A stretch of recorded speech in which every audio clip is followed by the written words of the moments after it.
Europos parkas – tai muziejus po atviru dangumi, kur menas gyvena drauge su gamta, kur kiekvienas kūrinys turi savo unikalų charakterį, o aukštos pušys ir čiulbantis paukščiai tampa neatsiejama šio muziejaus dalimi.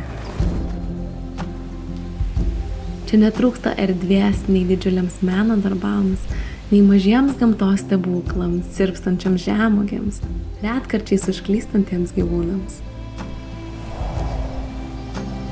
Kiekvienas žingsnis čia atgaivina kūną ir sielą.